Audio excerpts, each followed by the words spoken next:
우리 하나님 은혜가 우리 온 성도들 함께 하기를 바랍니다.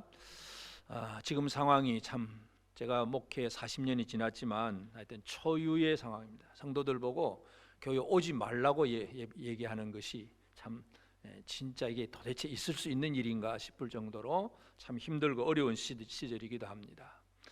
그렇지만 또 이 영상이라고 하는 그런 어떤 매개체가 있어서 또 다행스럽게 집에서 예배를 드릴 수도 있겠지만 하여튼 우리가 하나님 앞에 예배하는 일은 조금 더 우리가 온전하게 게을러 해서도 안 되겠고 쉬어서도 안 되겠고 온전히 하나님 앞에 예배 드리는 일에 우리가 힘을 쏟아야 되겠습니다. 그래서 지금 이 자리는 우리가 성도들이 다 함께 모이지 못하지만 그러나 같은 영으로 또 같이 말씀을 들으면서 함께 기도하며 찬양하는 그런 예배가 되어져야 될 줄로 믿습니다.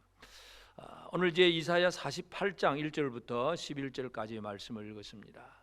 이제 이 말씀은 계속해서 하나님께서 이사야를 통해서 이스라엘 백성들을 이 바벨론 포로에서 돌아오게 하실 것에 대한 그런 예언의 말씀들인데 그 예언의 말씀들을 쭉 주시면서 이제 오늘 우리 하나님께서 주시는 말씀이 뭐냐 하면 6절에 보면 내가 들었으니 이 모든 것을 보라 너희가 선전하지 아니하겠느냐 이제부터 내가 새 일 곧 네가 알지 못하던 은비한 일을 내게 듣게 하노니 너희가 선전하지 아니하겠느냐. 하나님은 이스라엘을 통해서 하나님의 일들이 선전되기를 선포되기를 원하고 계십니다.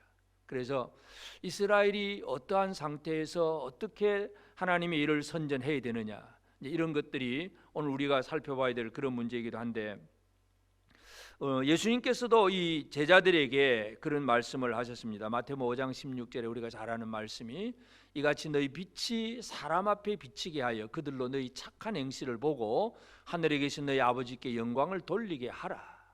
그래서 이 성도들의 착한 행실, 제자들의 착한 행실을 보고 다른 사람들이 하늘에 계신 아버지 하나님께 영광을 돌리게 하라. 그래서 이 착한 행실이라고 하는 것이 그냥 윤리적이고 도덕적인 뭔가 남에게 구제하고 또 봉사활동하고 뭐 이런 정도로만 끝나서는 안 됩니다. 물론 그것도 포함이 됩니다. 그런데 신천지나 뭐 하나님의 교회 같은 이방인들도 이단들도 착한 행실은 더 열심히 하려고 합니다. 또 보여주려고 하고 그래서 뭐 이렇게 우리가 했더니 영국 여왕이 우리에게 상 줬다. 그것도 과시하기도 하고 하여튼 착한 행실이라고 하는 것이 윤리적이고 도덕적인 그런 것에 머물러 있으면 안 됩니다. 여기서 착하다는 것은 선하다 하는 개념이에요. 선하다. 창세기 1장에서 하나님이 보시기에 좋았더라. 굿, 베리 굿 하는 거. 결국 하나님이 보시기에 좋았더라는 것은 가장 핵심이 뭐냐 하면 예수 그리스도입니다. 예수 그리스도가 선함이에요. 그래서 이 세상에 율법적으로 유대인들이 뭐 착하게 살려고 의롭게 살려고 얼마나 애를 썼겠어요. 그런데 예수 그리스도를 영접하지 않습니다. 그러면 하나님 앞에서 그 얘기는 착한 행실이 될 수가 없는 것입니다. 그래서 지금도 우리가 이 코로나 사태를 통해서도 물론 그 이전도 그렇지만 교회가 많은 욕을 먹습니다. 지금도 왜 모이냐고, 왜 안 모여야 되는데 왜 모이냐고. 물론 다른 데 술집도 모이고 뭐 다른 데 막 모이는 거 그거 가지고 지하철 다 타고 가는데도 그거 가지고는 지하철 끊으라 소리는 안 합니다. 하여튼 교회는 그냥 조그마한 뭔가가 있으면 욕을 먹습니다. 근데 중요한 것을 우리가 잘 살펴볼 것은 교회는 욕을 먹는데 예수를 욕하는 사람은 그리 없습니다. 왜냐하면 결국 문제가 뭐겠습니까? 교회가 예수 그리스도를 드러내지 못했다는 것. 교회가 예수 그리스도를 드러내야 되는데 교회가 인간의 어떤 모습을 드러내려고 하다 보니까 여러 가지 많은 인간적인 요소들이 드러나고 그것이 세상을 향해서 욕먹고 지탄받는 그런 문제가 되었습니다. 그러니까 우리 한국 교회가 깨어서 또 우리 교회가 깨어서 기도하고 바로잡아야 될 것이 나는 과연 예수 그리스도를 제대로 드러내고 있는가? 우리 교회는 예수를 제대로 드러내고 있는가? 우리가 이 부분을 깊이 한번 생각해 볼 필요가 있습니다. 하여튼 하나님께서 이스라엘을 통해서 하나님이 이스라엘에게 새 일, 은비한 일, 아주 은밀하고 비밀한 일을 가르쳐 주시겠다고 하면서 그들을 통해서 하나님은 너희가 선전하지 아니하겠느냐 그렇게 말씀을 하셨습니다. 이건 하나님의 백성들을 향한 기대감이기도 합니다. 그런데 이 이스라엘이 어떤 상태인데도 그렇게 말씀하셨느냐 하는 것을 우리가 먼저 살펴볼 필요가 있습니다. 1절부터 그 4절까지의 내용을 보면 이 이스라엘이 어떤 상태인가? 1절 첫째 1절에 보면 야곱의 집이여 이를 들을지어다 너희는 이스라엘의 이름으로 일컬음을 받으며 유다의 허리에서 나왔으며 여호와의 이름으로 맹세하며 이스라엘의 하나님을 기념하면서도 진실이 없고 공의가 없도다. 기념하면서 예배 드리면서도 진실이 없고 공의가 없도다. 이게 이스라엘의 상태예요. 또 2절에도 그들은 거룩한 성 출신이라고 스스로 부르며 이스라엘의 하나님을 의지한다 하며 그의 이름이 만군의 여호와라고 하나 내가 예로부터 처음 일들을 알게 하였고 내 입에서 그것들이 나갔으며 또 내가 그것들을 듣게 하였고 내가 호련히 행하여 그 일들이 이루어졌느니라. 내가 알거니와 너는 완고하며 내 목은 쇠 힘줄이요 내 이마는 노시다. 쇠 힘줄 노 아주 강구해서 완고해서 하나님의 말씀을 들을 줄도 모른다는 얘기예요. 이스라엘의 상태가 이렇습니다. 예배하는 그러한 기념하고 예배를 드리면서 나는 이스라엘 출신이라고 자기 출신 배경은 얘기하면서도 하나님 앞에 진실과 공의가 없고 말씀 앞에 완고하고 하나님의 말씀을 제대로 겸손하게 받아들이지도 못하는 이러한 사람들입니다. 그럼에도 불구하고 하나님께서 하시는 일은 이러한 이스라엘을 통해서도 하나님은 일하시는 하나님이십니다. 이것이 뭐냐 하면 하나님께서 우리가 11절 제일 뒤에 보면 나는 나를 위하여 이를 이룰 것이라 어찌 내 이름을 욕되게 하리요 내 영광을 다른 자에게 주지 아니하리라. 하나님의 영광을 드러내는 데 있어서 이스라엘을 사용하신다는 것입니다. 그래서 우리가 어떻게 착한 행실 예수 그리스도를 드러냄으로써 하나님의 영광을 나타낼 수 있느냐. 우리 자신들도 보면 물론 정도의 차이는 있겠지만 이 이스라엘의 상황과 그렇게 다를 바가 없는 완벽하게 자유롭지 못한 그것이 우리의 상황이기도 합니다. 예배를 드리면서도 제대로 진실과 공의가 없을 수도 있고 말씀을 들으면서도 내 생각에만 사로잡혀서 하나님의 말씀에 온전히 순종하지 못하는 그런 상태도 있을 수도 있습니다. 그럼에도 불구하고 하나님은 이스라엘을 들어 사용하십니다.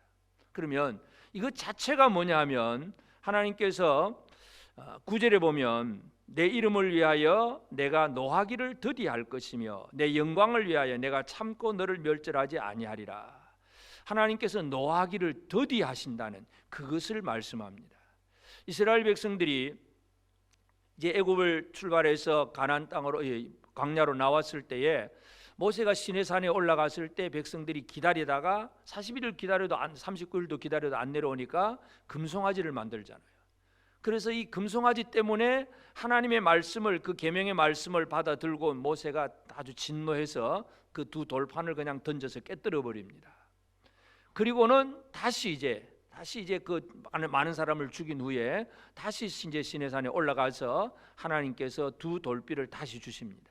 그때에 새로운 두 돌비를 주셨을 때 하나님이 선포하신 말씀이 출애굽기 34장 6절에 보면 여호와께서 그의 앞으로 지나시며 선포하시되 여호와라 여호와라 자비롭고 은혜롭고 노하기를 더디하고 인자와 진실이 많은 하나님이라. 하나님은 스스로 그렇게 선포를 하셨어요. 자비롭고 은혜롭고 노하기를 더디하고 인자와 진실이 많은 하나님이다. 하나님은 자신의 그 자비로움을 드러내셨어요. 왜냐하면 금송아지를 섬긴 모든 사람이 이스라엘 백성들이 다 죽어야 되지만 그러나 징벌을 받아서 3,000명가량 죽기는 합니다. 그러나 나머지 사람들은 하나님은 또 모세의 기도를 통해서 살려주십니다. 하나님의 인자와 하나님의 자비하심, 이것이 바로 하나님의 영광의 한 부분입니다. 하나님의 영광이 그렇게 드러나는 것입니다. 세상은 지금 우리 기독교회를 향해서 언론, 말로서 돌을 던지고 있습니다. 여러분 이 언론에 그 아주 기독교를 욕하는 악플들이 얼마나 많은지 모릅니다. 옛날에 스데반을 향해서는 실제적인 돌을 던졌지만 지금은 이렇게 언론으로 말로 돌을 던지고 있습니다. 그러면 우리가 이들을 향해서 뭘 해야 되겠습니까? 돌 던지는 그들을 향해서 우리가 뭘 해야 되겠습니까? 스데반이 하는 것은 예수님 그대로를 드러냅니다. 예수님 흉내를 그대로 내는 거예요. 예수님이 십자가에 못 박히실 때도 아버지여 저들을 용서하여 주시옵소서. 저게 자기들이 하는 일을 모릅니다. 잘 몰라서 그러니까 용서해 주옵소서. 이게 예수님 십자가에서 하신 일이잖아요. 그래서 스데반도 똑같이 흉내냅니다. 저희들이 잘 몰라서 그러니까 용서해 주세요. 이게 예수 드러내는 겁니다. 오늘 우리는 우리를 향하여 돌 던지는 사람들을 향해서 나도 맞짱 떠서 돌을 던져야 되겠습니까? 그들을 향하여서 저주를 퍼붓고 살아야 되겠습니까? 물론 우리는 우리가 저주해야 될 대상이 있습니다. 사탄에 대해서는 저주를 해야 되는데 그 불쌍한 영혼들, 뭔가 몰라서 그냥 돌만 던지고 있는 그들의 영혼이 구원받기 위해서 우리가 할 일은 하나님의 용서와 하나님의 사랑과 하나님의 자비라고 하는 것을 표현하고 드러낼 것, 이것이 우리의 사명입니다. 이 어려움의 시대에 우리는 세상이 우리를 공격하니까 뭐 두렵다, 힘들다, 아프다, 못 살겠다, 뭐 이렇게 주눅들어 있을 것이 아니라 돌을 맞는 그 순간에 우리가 할 일이 무엇인가를 기억해야 됩니다. 이 시대에 우리는 예수 그리스도를 드러내야 됩니다. 하나님의 용서와 하나님의 사랑과 하나님의 자비가 지금 이스라엘을 통해서 드러나시는 거예요. 그들이 그렇게 잘못되어 있음에도 불구하고 그들을 통해서 하나님은 하나님의 뜻을 드러내십니다. 이 하나님의 영광, 이 영광은 사랑과 용서, 용납 이런 것으로 드러난다는 것을 기억을 해야 됩니다. 그래서 하나님이 그 이스라엘에게 그들에게 새 일을 내가 알게 하겠다. 새 일, 곧 내가 알지 못하던 은비한, 은밀하고 비밀스러운 그러한 일을 알게 하시겠다고 말합니다. 왜 알게 하시느냐? 하나님의 의도, 하나님의 목적은 너희가 선전하지 아니하겠느냐, 하나님의 기대감이에요. 너희가 좀 선전 좀 하지 않겠느냐. 어떻게 보면 선전해라 명령하면 좀 쉬울 것 같은데 선전하지 않겠느냐, 하나님의 이 이스라엘을 향한 용서를 통해서 그것을 기대하고 계시는 하나님이라는 걸 우리가 알 수 있습니다. 그런데 하여튼 하나님은 이것을 드러내기 이전에는 은비한, 아주 은밀하고 비밀스러운 하나님이에요. 그래서 이 세상의 모든 사람들이 하나님을 다 알지를 못합니다. 이사야 45장 15절에서 구원자 이스라엘의 하나님이여 진실로 주는 스스로 숨어 계시는 하나님이시니이다. 하나님은 숨어 계시는 하나님이기 때문에 하나님 자신을 드러내지 아니하면 어느 누구도 하나님을 알 수가 없습니다. 그런데 하나님 지금 이스라엘을 향해서 지금 드러내시겠다는 얘기잖아요. 하나님이 이스라엘을 향해서 하나님의 말씀을 주시고 하나님의 어떤 약속을 주시면서 드러내십니다. 그래서 이 하나님의 그 일, 새 일을 제대로 깨닫고 알게 된 사람들은 하나님을 드러내는 삶을 살 수가 있습니다. 창세기에 보면 아브라함이나 이삭, 야곱, 요셉 같은 믿음의 족장들 얘기가 나옵니다. 하나님이 아브라함에게 나타나셔서 말씀합니다. 내 고향을 떠나서 내가 지시하는 곳으로 가라. 하나님이 아브라함에게 비밀을 얘기하신 거예요. 그러니까 아브라함은 그 말씀을 듣고 순종해서 출발을 합니다. 이삭에게도 마찬가지고 야곱에게도 마찬가지고 하나님 계속 말씀하시는 하나님이에요.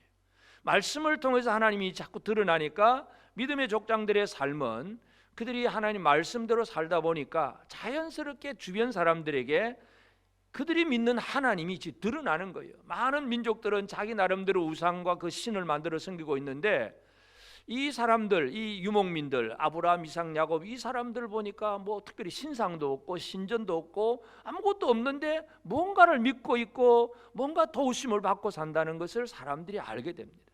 드러내는 거죠.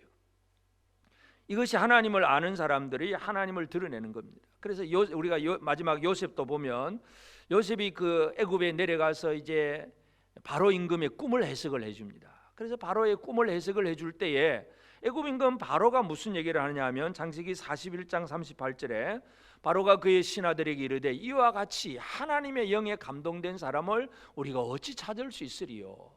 여러분, 애굽 임금 바로는 거의 신적인 존재예요. 내가 신이다 그렇게 표현하는 것이 애굽 임금 바로예요.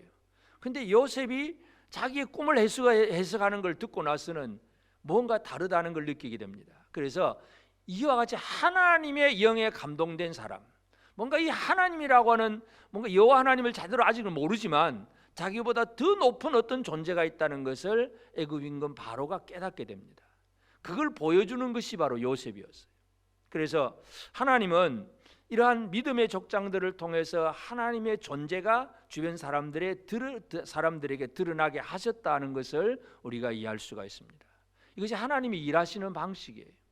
그리고 그러면 또 하나님이 뭐라고 6절에서 뭐라고 얘기하냐면 7절에 보면 이 일들은 지금 창조된 것이요 옛 것이 아니라 오늘 이전에는 내가 듣지 못하였으니 이는 내가 말하기를 내가 이미 알았노라 하지 못하게 하려 함이라. 하나님이 알려주시는 일은 지금 창조하는 일이다. 지금 창조하는 일은 뭡니까? 그 이전에는 전혀 알 수 없는 얘기죠. 전혀 알 수 없는 일. 우리 인간은 아무리 뭐 과학과 기술 또 머리가 발달한다고 하더라도 이루어진 것을 탐구를 해나가는 그런 정도이지 아무것도 있지 아니한 그 상태의 뭔가를 만들어내는 그런 것은 없습니다. 뭔가를 가지고 뭔가 변형을 시키고 연구를 하고 뭔가 하는 것, 이건 사람이 할 수 있는 일입니다. 코로나 바이러스, 이게 나타나기 전까지 사람들이 뭔가 이제 2020년에는 코로나 바이러스 나타나니까 우리가 준비하자 그래가지고 뭐 백신 만들고 뭐 치료약 만들었겠습니까? 하나님이 시작 안 하면 사람은 아무것도 몰라요. 시작해야 그때야 이제 사람들이 막 이제 연구를 해가면서 약을 만들어냅니다. 창조하신 하나님, 지금 창조한 하나님은 왜 그렇게 하셨느냐 하면 그들에게 뭐라고 해요? 이는 내가 말하기를 내가 이미 알았노라 하지 못하게 하려 함이라.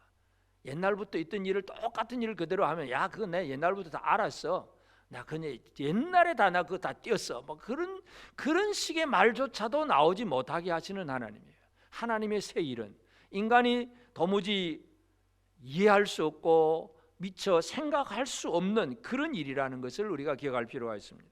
그래서 전에 없었던 일, 새로운 일들을 말씀하기 때문에 사람이 뭔가 열심히 노력해서 아는 것 같아도 새로운 일이 등장하면 우리는 모르는 겁니다. 예를 들어서 지금도 코로나 바이러스가 이제 얼마 또 이렇게 백신이 개발되고 치료가 개발되면 또 이제 한물 갈 수 있습니다. 그렇지만 또 뭔가 새로 생겨나면 그것이 언제 어떻게 생겨나는지 아무도 모릅니다. 하나님은 그때그때 뭔가를 창조하실 수 있는 하나님이십니다. 이 하나님께서 새 일을 말씀을 합니다. 이 새 일이 무엇인가를 우리가 잘 기억을 해야 되는데, 하여튼 사도 바울도 예수 그리스도의 그 구원의 도리를 쭉 설명을 하면서 로마서 11장에 이런 얘기를 합니다. 11장 33절에 깊도다 하나님의 지혜와 지식의 풍성함이여 그의 판단은 헤아리지 못할 것이며 그의 길은 찾지 못할 것이로다. 깊도다 하나님의 지혜와 지식의 풍성함이여 그의 판단은 헤아리지 못한다.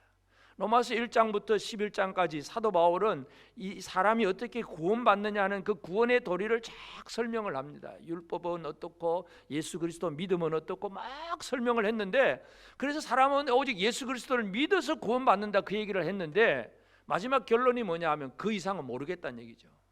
그 이상은 뭔가 모르겠다. 깊도다 하나님의 지혜와 지식의 풍성함이여 그의 판단은 헤아리지 못할 것이며 그의 길은 찾지 못할 것이로다. 이것이 우리 인간의 한계입니다. 하나님이 보여주신 것만 우리는 볼 수 있습니다. 보여주지 않으시면 우리 누구도 무엇이든지 알 수가 없습니다. 하나님은 세상의 모든 것을 주관하시는 하나님이시기 때문에 때가 즉 하나님이 원하시는 때에 원하시는 일을 이루시는 하나님이십니다. 그래서 그런 가운데서 하나님께서 지금 이스라엘에게 새 일을 말씀을 하면서, 그런데 이것은 지금 창조하는 일이다 그렇게 표현하십니다.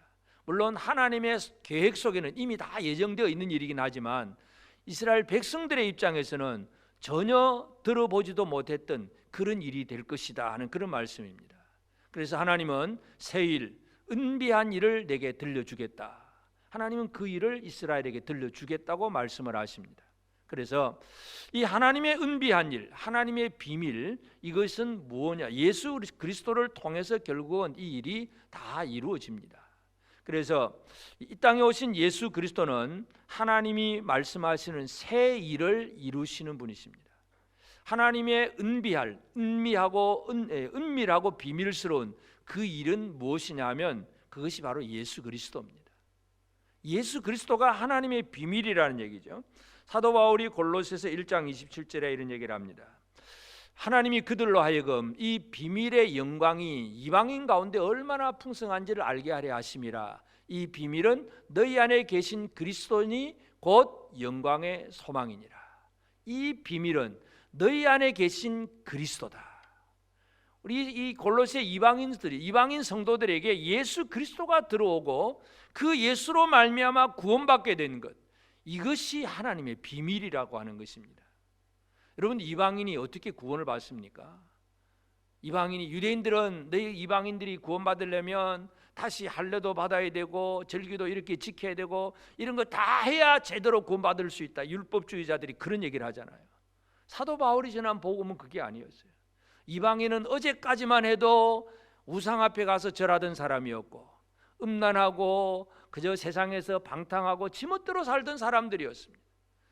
그러나 어느 날 예수를 자신의 주님으로 영접하게 될 때에 그 사람이 구원받는 사람이 되는 것입니다. 어떻게 그런 일이 있을 수 있느냐? 그것이 하나님의 비밀이라는 얘기입니다. 하나님의 비밀은 인간의 상식과 인간의 이해의 수준을 뛰어넘는다는 것을 우리가 이해할 필요가 있습니다. 골로새 2장 2절에서도 이는 그들로 마음의 위안을 받고 사랑 안에서 연합하여 확실한 이해의 모든 풍성함과 하나님의 비밀인 그리스도를 깨닫게 하려 함이니, 하나님의 비밀 그리스도를 깨닫기 위해서 사도 바울은 이와 같이 표현을 합니다. 예수 그리스도는 하나님의 비밀로서 이 땅에 오셨습니다. 그래서 그 비밀의 내용이 뭐냐? 예수 그리스도입니다. 그 예수 그리스도라고 하는 그 말 안에, 그 이름 안에 하나님의 비밀 전체가 다 포함이 되어 있습니다. 그런데 그 얘기를 우리가 다 얘기는 할 수 없지만 핵심이 뭐겠습니까? 그러면 하나님의 비밀의 핵심은 한마디로 예수 그리스도를 통한 죄인을 구원하시는 일, 구원이 하나님의 비밀이 되는 것입니다. 그래서 예수님이 이 땅에 오셔서 하신 일이 뭐겠어요? 하나님의 구원을 성취하는 것입니다.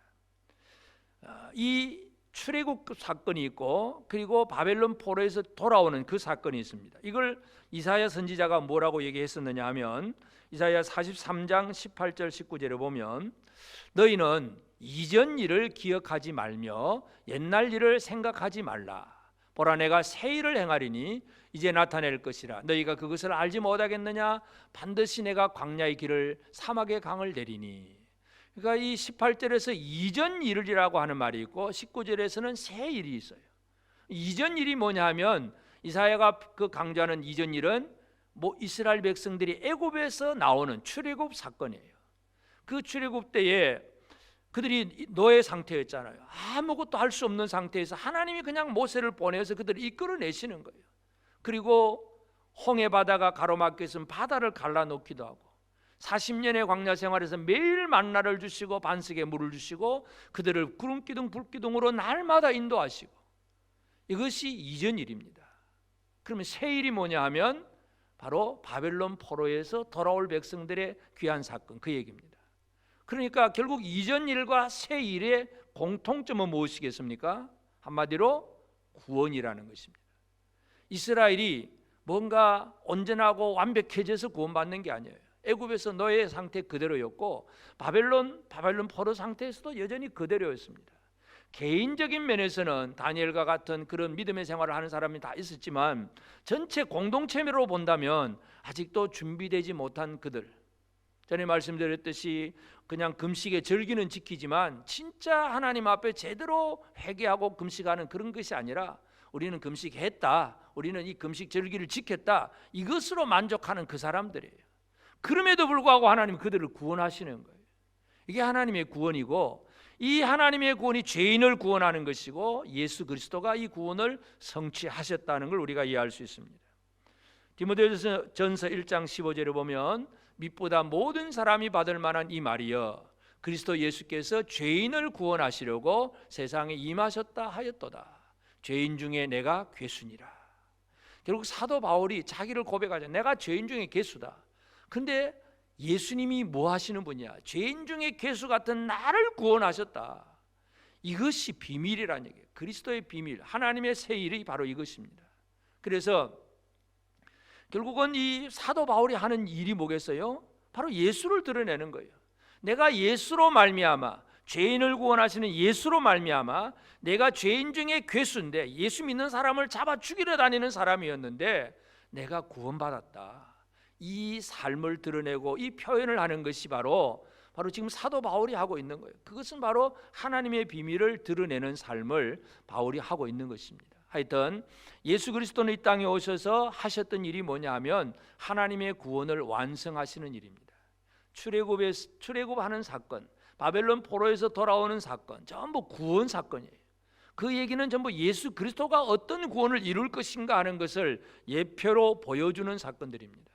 그 일을 십자가에서 예수님은 실제적으로 이루셨고, 그 구원이 오늘 우리가 이제 세상 속으로 드러내야 될 그러한 사명을 가졌다는 걸 기억해야 됩니다. 그러면서 예수님은 이 비밀에 대해서 그 비밀을 이루셨을 뿐만 아니라 제자들에게 이 비밀을 알려주셨습니다. 예수님이 많은 무리들에게 설교를 하셨을 때에 비유의 말씀을 많이 하십니다. 그래서 비유의 말씀을 하시는 것은 어떤 사람은 듣고 깨닫고 어떤 사람은 들어도 깨닫지 못하게 하는 그런 목적을 가지고도 있습니다. 이사야 선지자가 하나님 앞에 사명을 받아서 이제 갈 때에 하나님께서 이사야에게 뭐라고 말씀하셨느냐 하면 이사야 6장 9절 10절에서 보면 여호와께서 이르시되 가서 이 백성에게 이르기를 너희가 듣기는 들어도 깨닫지 못할 것이요 보기는 보아도 알지 못하리라 하여 이 백성의 마음을 둔하게 하며 그들의 귀가 막히고 그들의 눈이 감기게 하라. 염려하건대 그들이 눈으로 보고 귀로 듣고 마음으로 깨닫고 다시 돌아와 고침을 받을까 하노라 하시기로. 이상하지요. 하나님이 선지자를 보내면 모든 사람이 깨닫도록 해라, 이제 이렇게 해야 되는데 이사야를 보내면서 하시는 말씀이 이거예요. 이 백성의 마음을 둔하게 하고 귀가 막히고 눈이 감기게 해라. 염려하건대 그들이 눈으로 보고 귀로 듣고 마음으로 깨닫고 다시 돌아와 고침 받을까 하노라. 하나님의 택하신 자들은 듣고 보고 깨달을 수가 있습니다. 그런데 그렇지 못한 사람, 그런 사람들은 오히려 아무리 말씀을 들려주어도 깨닫지를 못합니다. 그래서 하나님께서 예수님이 비유의 말씀을 하시면서 제자들에게 설명하신 의도가 바로 이사야의 예언을 그대로 또 성취하시는 것이기도 합니다. 마태복음 13장에 보면 예수님께서 천국에 관한 비유를 7가지를 하십니다. 4가지 밭의 비유부터 시작해서 알곡과 가라지의 비유, 또는 뭐 겨자씨 비유, 뭐 이렇게 물고기 모으는, 또는 뭐 진주 장사 비유, 막 이렇게 7가지 비유를 하는데 그 중에 예수님이 뭐라고 말씀하셨냐면 마태복음 13장 11절에 보면 대답하여 이르시되 천국의 비밀을 아는 것이 너희에게는 허락되었으나 그들에게는 아니 되었나니. 그러니까 예수님이 비유로 말씀하시고 제자들만 따로 모아서 설명을 해주십니다. 천국은 비밀이에요. 모든 사람이 야 천국이 있다 뭐 그런 정도는 뭐 혹시 없을 거야 뭐 이런 정도도 물론 표현하기도 하겠지만 천국이 있을 거야. 그래서 뭐 불교도 뭐 죽은 다음에 어떻게 더 좋은 데로 가야지, 좋은 세상 가야지, 예수를 안 믿어도 뭔가 지금 이 세상 이후에 뭔가를 바라는 것들이 다 있습니다. 그런데 그 천국이 어떤 것이 천국이냐, 무엇이 천국이냐를 제대로 깨닫는 것은 하나님이 보여주신 그 비밀, 천국의 비밀, 제자들에게 들려주신 이 비밀 속에 천국이 있습니다. 그래서 우리는 예수 그리스도를 믿는다는 것은 천국의 비밀을 소유한 자가 되는 것입니다. 이것이 예수님이 제자들에게 일러주신 복된 말씀이에요. 교회는 천국의 비밀을 소유한 자들입니다. 오늘 저와 여러분 한 사람 한 사람은 천국의 비밀을 깨달은 사람입니다. 천국은 누가 들어가는 곳이냐, 천국은 그곳이 어떤 곳이냐, 우리가 그 비유를 다 설명하려면 한이 없지만 하여튼 이 천국이 어떤 곳인가를 알고 그 천국의 백성으로 살게 하신 것이 예수님의 사명이고 목적이기도 합니다. 그래서 하나님께서 새 일, 은비한 일을 이스라엘에게 들려주시겠다고 했는데 그 새 일의 핵심이 뭐냐 하면 예수 그리스도예요.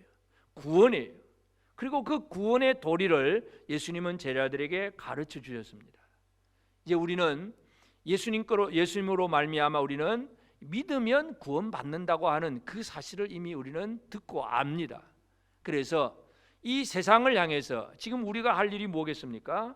하나님의 비밀을 드러내는 것, 이것이 우리가 해야 할 일입니다. 이 세상은 지금도 왜 이렇게 많은 난리가 나타나고 있습니까?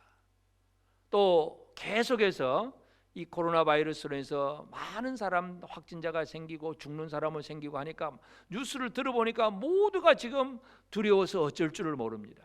그 두려워서 어쩔 줄 모른다는 것이 이제 꼼짝도 못하고 어디 왔다 갔다도 안 되고 하니까 서로 사람들이 다닐 수도 없고 그 영향이 결국은 경제에 또 미치게 되고, 그러니까 물건도 뭐 어디 가서 사지도 않고 그냥 집에 밖에만 있고, 그러니 공장이 문을 닫고 주식 주가는 떨어지고 막 전체적으로 이 세상이 전체가 지금 어지러워진 그런 상태입니다.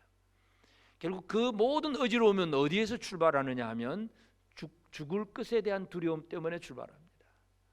죽는 것이 두렵다는 얘기잖아요. 내가 저 병에 걸려서 죽을까, 이 두려움 때문에 결국은 안 죽어보려고 애를 쓰는 거예요. 물론 세상의 정부는 전염병을 막기 위해서 이런저런 정책을 쓰기도 하겠지만은 결국 가장 큰 핵심이 뭐냐면 모든 사람들이 죽음에 대한 공포, 이 두려움에 지금 빠져 있는 것입니다. 이러한 사람들에게 교회가 할 일이 있습니다. 우리가 할 일이 있습니다. 그것이 바로 하나님의 비밀, 예수 그리스도를 드러내는 것, 이것이 우리가 할 일입니다. 예수를 어떻게 드러내야 되겠습니까? 우리가 스데반처럼 예수를 드러낼 수 있겠습니까? 스데반은 돌을 맞으면서도 그 자기를 향해 돌 던지는 그들을 향해서 기도하고 그들을 위해서 축복해 주는 것이 바로 스데반의 사명이었고 예수를 드러내는 일이었습니다. 이것이 오늘 우리 교회가 할 일입니다. 세상은 교회를 향해서 욕을 하고 지금도 많은 돌을 던지고 있습니다. 우리가 이 돌을 맞을 때마다 아픕니다. 힘듭니다. 그런 소리를 들을 때마다 참 괴롭습니다. 그러나 그런 가운데서도 그냥 나도 감정적으로 대응하는 것이 아니라 이런 자들을 향해서, 이 두려움에 빠져 있는 자들을 향해서 우리가 뭘 해야 되냐? 하나님의 비밀 예수 그리스도를 알려주고 드러내는 것이 우리가 해야 될 사명입니다. 그래서 우리는 어떻게 하든지 이 하나님의 비밀을 좀 더 깊이 깨닫는 삶이 우리에게 필요합니다. 우리가 다 같이 예수를 믿긴 하지만 비밀을 좀 더 많이 깨달을 수도 있고 어떤 분은 조금 덜 깨닫기도. 그래서 영적인 면에서 어린아이 같은 사람도 있고 어른 같은 사람들도 있을 수 있습니다. 그래서 하나님의 비밀을 깨닫는 데 있어서 제일 중요한 것은 바로 예수 그리스도께서 보내주신 성령의 도우심입니다. 예수님이 보혜사 성령을 보내주셨고 그 성령이 제자들로 하여금 생각나게 하고 깨닫도록 가르쳐 주시고, 성령의 사역이 그것이잖아요. 그래서 오늘 우리에게 참으로 필요한 부분은 우리가 하나님의 비밀을 제대로 깨달을 수 있도록 성령의 도우심을 간구해야 합니다. 성령의 도움이 없이는 우리는 아무리 해도 듣기는 들어도 그게 무언지를 모릅니다. 누가복음 8장 10절에도 이르시되 하나님 나라의 비밀을 아는 것이 너희에게는 허락되었으나 다른 사람에게는 비유로 하나니 이는 그들로 보아도 보지 못하고 들어도 깨닫지 못하게 하려 함이라. 들어도 보아도 깨닫지 못하는 것은 성령의 역사하지 않으면 그들은 들어도 뭔지를 모릅니다. 예수의 제자들에게 성령이 역사하심으로 보고 듣고 깨닫게 되는 것입니다. 그러므로 우리는 하나님의 비밀을 내가 좀 더 잘 깨달아야 이제 말을 할 수 있기 때문에 우리의 준비가 뭐가 되겠습니까? 성령의 그 들려주는 음성을 제대로 듣는 것이 중요합니다. 요한계시록 2장 3장에 소아시아 7교회를 향해서 예수님 편지를 보낼 때에 7 교회가 전부 다 제각기 다 달라요. 칭찬만 받는 교회, 칭찬과 책망을 받는 교회, 책망만 받는 교회, 하여튼 뭐 여러 가지 상황이 다 다릅니다. 그런데 마지막 결론은 한 가지입니다. 앞에 많은 것들이 다 다른데 결론은 한 가지입니다. 편지의 마지막 결론이 뭐겠습니까? 편지 7 교회를 향한 편지의 결론은 귀 있는 자는 성령이 교회들에게 하시는 말씀을 들을지어다. 이게 핵심이에요. 성령이 교회들에게 하시는 말씀을 들을지어다. 성령의 말씀으로 우리는 무장될 때에 이 우리의 상황이 어떠한 상황이라 할지라도 말씀 안에서 위로도 얻고 힘도 얻고 어떠한 일도 헤쳐나갈 수가 있습니다. 성령의 도우심, 이것을 위해서 우리가 기도해야 합니다. 성령을 의지하고 우리 안에 거하시는 또 성령이 감동을 주셨을 때 그 성령의 감동을 소멸하지 않고 살아가는 것, 이것이 우리에게 중요합니다. 그리고 이제 우리가 그렇게 하나님의 비밀을 깨달았다면 이제 우리는 비밀을 계시해 줄 수 있는 비밀의 계시자가 되어져야 됩니다. 애굽에 있던 그 요셉이 바로에게 그 꿈을 해석을 해주고, 그래서 이 애굽인군 바로가 요셉의 꿈을 해석해주고 이제 요셉이 바로의 꿈을 해석해주고 바로는 요셉을 애굽의 총리로 삼습니다. 총리로 세우면서 그 이름을 고쳐줍니다. 그 이름이 사브낫 바네아. 사브낫 바네아라고 하는 말이 뭐냐면 비밀의 계시자라고 하는 거예요. 비밀을 알려주는 사람. 그러니까 애굽 임금 바로라든지 그 주변에 있는 마술사라든지 많은 사람들이 그 꿈을 아무리 해도 몰랐는데 하나님을 아는 요셉이 나타나서 이건 이런 거야, 흉년과 풍년 얘기를 해주면서 이렇게 하면 돼 하고 얘기해 주니까 이게 진짜라는 걸 깨닫게 되잖아요. 비밀을 계시해 줄 수 있는 것, 이것이 오늘 우리에게도 필요합니다. 우리 믿음의 사람들, 교회는 세상을 향하여서 비밀의 계시자가 되어져야 됩니다. 우리가 왕같은 제사장으로 살게 하옵소서. 이게 올해 교회 우리 표잖아요. 베드로전서 2장 9절에서도 보면 그러나 너희는 택하신 족속이요 왕같은 제사장들이요 거룩한 나라요 그의 소유된 백성이니 이는 너희를 어두운 데서 불러내어 그의 기이한 빛에 들어가게 하신 이의 아름다운 덕을 선포하게 하려 하심이라. 왜 하나님이 우리를 택하신 백성이고 왕같은 제사장으로 삼으셨느냐? 그 하나님의 그 구원의 그 아름다운 빛을, 그 덕을 선포하게 하려 하시고 우리를 통해서 뭔가 선전되기를 원하셨기 때문에 하나님은 우리를 하나님의 백성으로 삼으신 것입니다. 이것이 우리의 사명입니다. 우리는 이 세상을 향하여서 비밀의 계시자가 되어져야 됩니다. 그래서 사도 바울이 골로새 교회를 향해서 그리스도가 하나님의 비밀이라고 쭉 그렇게 얘기를 해놓고 마지막 골로새 4장 3절에 보면 이런 얘기를 합니다. 또한 우리를 위하여 기도하되 하나님이 전도할 문을 우리에게 열어주사 그리스도의 비밀을 말하게 하시기를 구하라. 내가 이 일 때문에 매임을 당하였노라. 바울은 지금 옥중에 있습니다. 그러나 기도해 달라는 거예요. 뭘 기도해 달라는 겁니까? 전도할 문이 열려지기를. 그럼 전도가 뭐냐 하면 그리스도의 비밀을 말해주는 것. 전도라는 게 그냥 우리 교회 오세요 이런 개념이 아니라 그리스도의 비밀, 하나님의 구원이 뭔가를 말할 수 있는 것. 이것이 바로 바울이 해야 될 사명이고 그 일들이 잘 이루어지도록 골로새 교회가 기도해 달라 그렇게 부탁을 하고 있습니다. 우리는 그리스도의 비밀을 말하는 이 일이 잘 이루어지도록 서로를 위해서 기도해야 되겠습니다. 우리 믿음의 형제들이 뭔가 이 그리스도의 비밀을 잘 말할 수 있도록 서로를 위해서 기도해 주는 것, 이것이 우리가 해야 될 일이고, 그래서 이 세상을 향해서 우리는 이 죽음의 공포 속에 빠져 있는 자들에게 구원이 뭔가, 죄와 사망의 권세로부터 어떻게 구원받는가, 어떻게 생명이고 부활인가, 이것을 얘기해 주는 것이 우리의 사명입니다. 저와 여러분 모두가 이 세상을 향한 비밀의 계시자가 되었다는 사실을 기억하시기를 바랍니다. 그리고 이제 그 계시를, 비밀의 계시를 비밀을 맡은 자로서 계시를 드러내는 그 역할을 어떻게 해야 되느냐 할 때에 고린도전서 4장 1절 2절에 보면 사람이 마땅히 우리를 그리스도의 일꾼이요 하나님의 비밀을 맡은 자로 여길지어다. 그리고 맡은 자들에게는 구할 것은 충성이니라. 여러분, 우리는, 사도 바울은 우리는 그리스도의 비밀을 맡은 사람이에요. 비밀을 간직한 사람, 하나님 앞에 받은 사람이에요. 그러면 이 하나님의 비밀을 맡은 사람으로서 할 일이 뭐냐 하면 맡은 자들에게 구할 것은 충성이라고 그랬습니다. 그럼 충성이라고 하는 단어는, 피스토스라고 하는 단어는 신실하다, 믿음직스럽다, 그런 의미예요. 다시 말해서 뭔가 일을 맡기잖아요. 일을 맡기면 누구한테, 여러분이 다른 사람에게 일을 맡긴다고 할 때 누구한테 일을 맡기겠습니까? 믿을 만한 사람에게 맡깁니까? 믿을 수 없는 사람에게 일을 맡깁니까? 믿을만 해야 맡기잖아요. 신실해야 맡기잖아요. 제멋대로 살고 일 맡겨도 책임감도 없고 아무렇게 살아가는 그런 사람들에게 일을 맡겼다가는 손해가 극심합니다. 다시 말해서 충성이라고 하는 것은 하나님 앞에 우리가 어떤 삶의 자세를 가지느냐 하는 것입니다. 하나님이 우리를 보실 때에 야, 이거 일 맡길만 하구나, 신실하구나, 믿음직스럽구나, 이렇게 여겨질 정도로 사는 것이 충성이라고 하는 것입니다.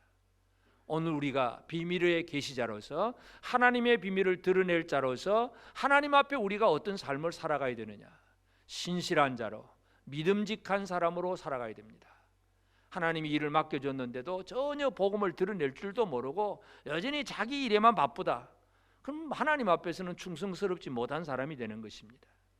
하나님의 영광은 이렇게 비밀을 맡은 자로서 충성하는 그 사람을 통해서 하나님의 비밀이 드러나고 그것이 하나님의 영광이 되는 것입니다. 하나님은 그 영광을 다른 자에게 주지 아니하리라고 말씀을 했습니다.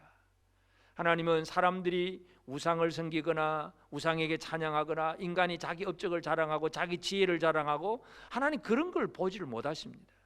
그런 꼴을 하나님은 보기를 싫어하십니다. 하나님은 내 영광을 다른 자에게 주지 아니하리라. 모든 사람들이 오직 하나님께만 영광 돌리기를 원하고 있습니다. 여러분, 이 어려움의 시기에 우리가 할 일은 하나님의 비밀을 드러냄으로써, 그래서 사람들이 하나님께 영광 돌리는 그런 일들이 이루어지게 해야 합니다. 우리의 사명을 다시 한번 생각하시게 되기를 바랍니다.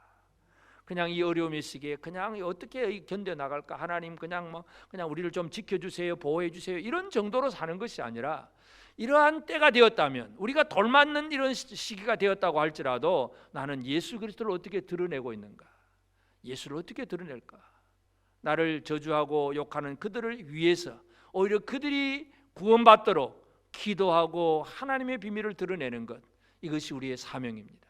오늘 우리가 이 사명을 제대로 감당하십시다. 세상을 향한 지금 이 세상을 향한 하나님의 요구가 무엇인가를 기억하면서 하나님의 비밀을 제대로 드러내는 그 역할을 감당하는 저와 여러분 모두가 꼭 되어지기를 바랍니다. 아멘.